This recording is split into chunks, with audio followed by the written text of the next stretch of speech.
danyo, what a dang, and God danyo, what a dang. This is the Black Pot, aka Kukushunomo, where we speak truth to power.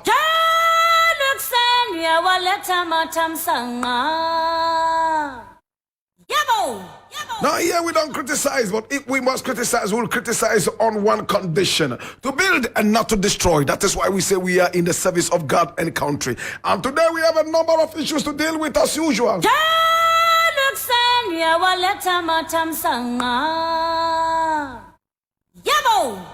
This is the Black Pot, aka Kukushunomo, and here we speak truth to power. Now, this is the voice of the people, and today is today.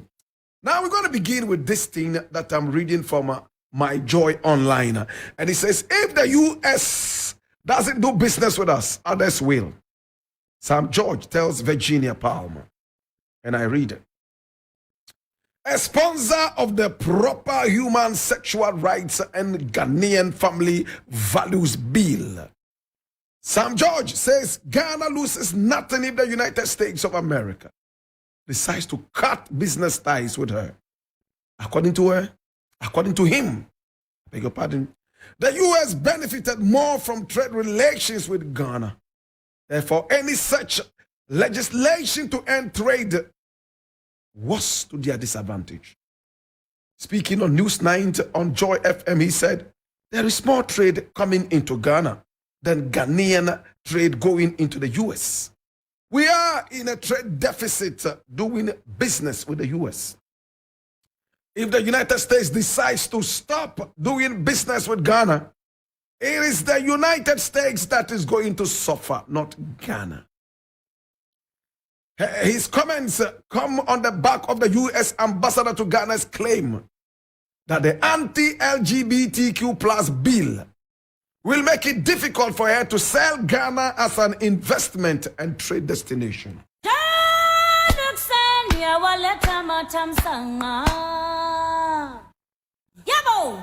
This is the Black Pot, aka Kukushudomo, where we speak truth to power. Now, somebody should kindly tell the U.S. Ambassador Virginia Palmer that with all respect, this is blackmail. And I detest this kind of blackmail. Now, the United States of America is so used to using blackmail to hoodwink people into towing their line. And it's sad. Is this another form of slavery? May I ask again, is this colonialism or imperialism? Maybe it's neocolonialism. Now, when you read history, you realize that what America normally uses to whip people into towing its line is economics. My brother, my sister, we all remember in the days of Susudis, who was a spy for Ghana. My brother, my sister, he used romance in order to get some information from a CIA agent working right there in Ghana, a woman. And when the U.S. got to know about it, the U.S. was not thinking about how this lady was getting information from Ghana, spying on Ghana, and giving information to the United States, but rather was looking at how Michael Susudis got information from this woman. I don't want to bore you with too much history. At the end of the day, at the meeting, as has been declassified right now, America ended up threatening Ghana.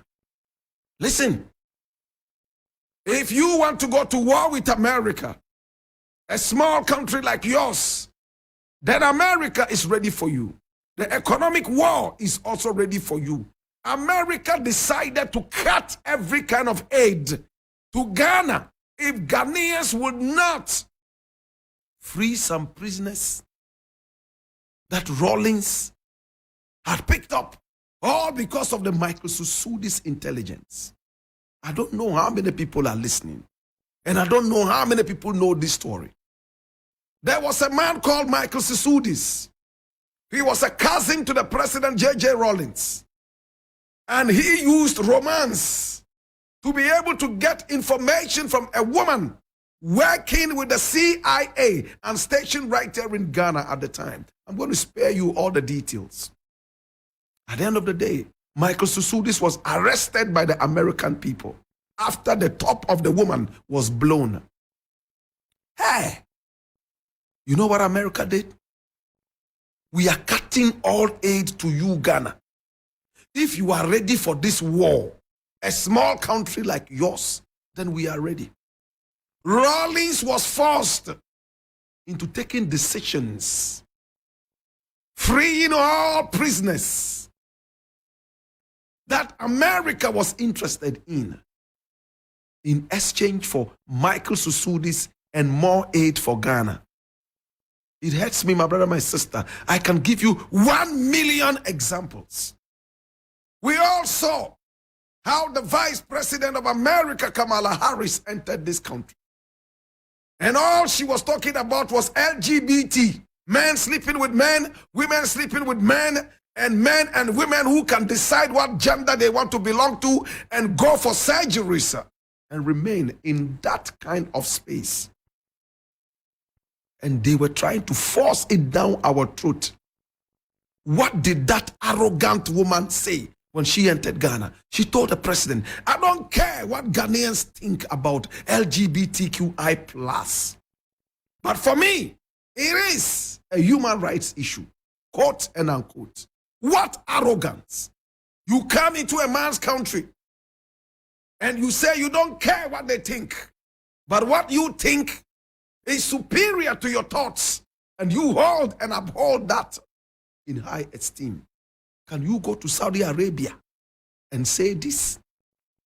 Can you go to the UAE and say this?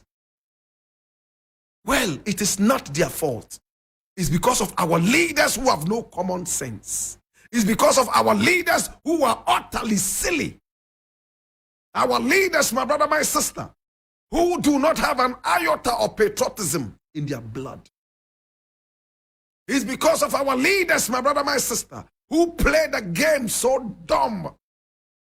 We have leaders in Africa who are ready to sell out their whole country to America for peanuts. Anything America says, they swallow hook, line, and sinker without thinking about this generation and even generations to come. And that is what is happening to Ghana. That is what Sam George is talking about. Sam George is dealing with the Ghanaian situation.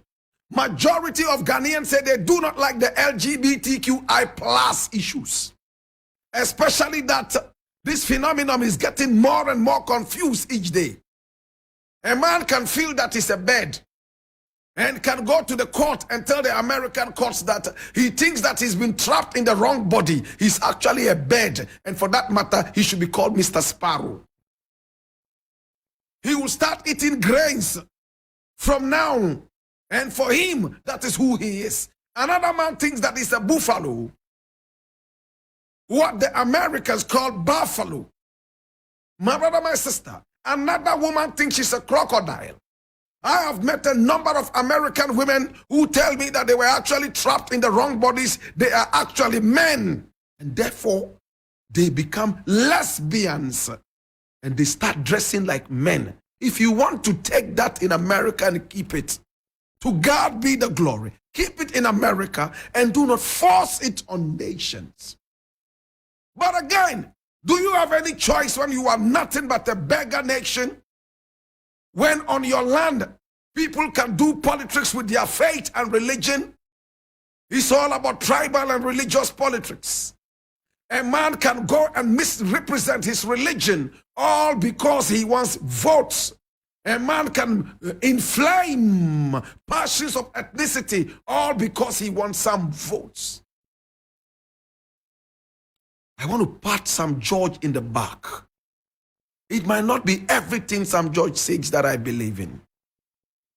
I might not be saying everything that some George believes in, but I think that there are so many things we share in common. I hate it when another country wants to bully the next one. And America is complicit in this nonsense. Because of visas to America, many of our citizens will sell this country. It is so easy for America to get intelligence out of Ghana. America doesn't need to spy on Ghana. We have citizens who are so uselessly silly and stupid. They will give every kind of information, even information that hinges on death and life, all because of an American visa to go to America and eat American pizza and come back. When will our nation become wise? Look how Kamala Harris was in this country. How the president was behaving like a house nigger. How this dirty president was behaving like a slave. All because the woman pulled out a pen to sign a check for this president. And if I don't say this, who will say it? Now Ghana says, please, we do not want the LGBTQI+. Give us time. Maybe with time, we might change our minds. But as it stands right now, we don't want it. America says, okay, because of what you said, we cannot actually sell your country. So no business for you. The next thing is that America is canceling aid to Ghana. Is it not a shame that we have a country like Ghana, so much blessed and endowed with everything that is positive? Gold, diamond, bauxite, lithium, titanium, and much more. Yet, we always go cap in hand, knees aground, tears running from our eyes, begging for sympathy. I don't know which country this is that God has put me in. And for putting me here, I know there's a reason. And that reason is what I'm doing. What would you tell your children 20 years to come when your children are beginning to ask questions? Say, Father, Daddy, Papa, why is it that we have gold and we have diamond and we have all these things? Every brand new day we are discovering something new. Yet, we become bully elements for other countries economically. Please write this down. I am saying, when our children start asking us very pertinent questions like, Daddy, why do we have all the gold and the diamond and the bauxite and the titanium and the lithium? Yet, we are always an element of bully for the West. What would we tell them? Oh, Jesus, have mercy. When my little child comes to ask me this, I will start by shedding tears and saying, forgive this generation. I pray that your generation gets better. We have a generation of vipers, foolish leaders who have no common sense. We have a generation of wicked leaders. Sometimes I use these words that I never intended to use because of the passion that I have for the little ones we are making and the passion that I have for my country. Listen to what Virginia Palmer is saying. America, you have what you believe in. We have what we believe in. And we are telling you that we don't want it. Because we do not agree with what you agree with. You started threatening us. Weaponizing the dollar. It's time for our leaders to stop the dirty, stupid politics of religion and ethnicity. The dirty, stupid politics of propaganda. Because of illiteracy, you can just go and tell people anything. And the stupid people that we are, every election, we keep thumbprinting for people who have looked down on us all this while. Need I say more? Hey! Can the president of Ghana go to America and say, hey, Ghana, we believe in polygamy. We don't care what the American people believe in. And we see it as a human right issue. It doesn't matter what whoever thinks. The next moment, you are going to be economically strangulated. The next moment, your city is going to be more useless than it is right now. The next moment, they are going to send assassins on you, exterminate you like they exterminated Lumumba, like they exterminated and dusted and fumigated Kwame Nkrumah. What kind of a world is this that you cannot stand on your 2 feet and speak nothing but the truth? Hallelujah. I leave it here.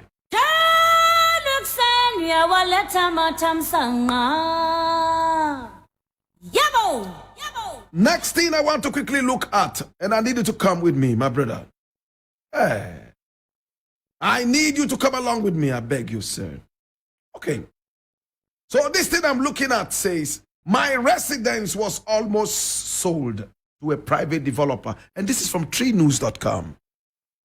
I read, and this is Speaker Alban Bagbin speaking. Speaker of Parliament Alban Bagbin has said that his residence was almost sold to a private person. He said it was when the buyer attempted to register the land at the Lands Commission that he realized it was the Speaker's residence. He said this while speaking at the Speaker's Breakfast Forum in Accra on Monday. Many of you don't know that even the residence of the Speaker was almost sold to the private sector. Actually, it was given out. It was when they went to register at the Lands Commission that they identified that that was the residence of the Speaker. Luckily, I was inside, so it was saved. Commenting on this matter, the South Dai Member of Parliament Roxanne Nelson Dafie Mekpo expressed shock at the development. I leave it here.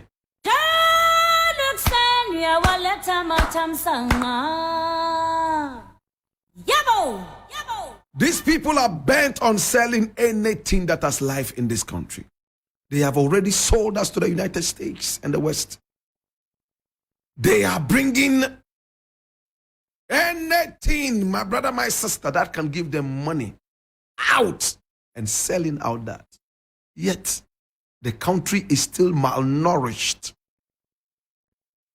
Hemorrhagic cancer is what we have in this country. I am sad. The Speaker's official residence, they gave it out according to the Speaker. Now they are trying to do politics with the whole thing. Oh, Jesus, have mercy. They are selling everything. They sold land, my brother, my sister, that was protected in forest reserves. They sold lands, my brother, my sister, that we were supposed to keep for posterity. They even wanted to sell the Kakum forest. Sometimes I feel like saying things, but because of decency, I will not. It's time to rise up against these dirty people. It's time to reject them the same way their own party is rejecting them. Nana Akufo-Addo is the worst nightmare this country has ever had. Long after he is out of power, we would organize prayer vigils to curse him and rebuke him as the Satan of our generation. I said, instead of going to church and killing your enemies with claps and rebuke, we will organize prayer vigils to go to the private residence of Nana Akufo. We shall pray him and chant him down. We shall rebuke him like the Satan that he is. In Ghana, two terrible things happened to us as a nation.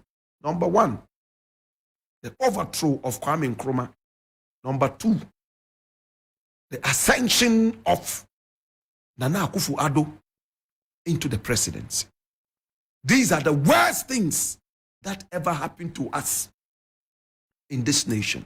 In fact, if you give me hell and give me Nana Akufo-Addo as my president, I'll choose hell. I will comfortably live in hell than to live under the presidency of Nana Akufo-Addo and Bawumia for yet another 10. What is the difference between Akufo-Addo and Bawumia? They are both lying braggarts, arrogant liars who have no respect. Sometimes I wonder if these guys have children. So their children cannot even sit them down and say, Daddy, enough of the lies. Daddy, behave like a responsible man. It looks like they don't care. As long as they loot and bring home, they are ready to gorge themselves on the loot. I leave it here. To God be the glory. My brother, my sister, when I return, it will be time for the African history class, and we shall be doing more. In the interim, it's time for the news at noon. My name Blakk Rasta. God bless you and keep you. It's been the Black Pot, aka Kukushu.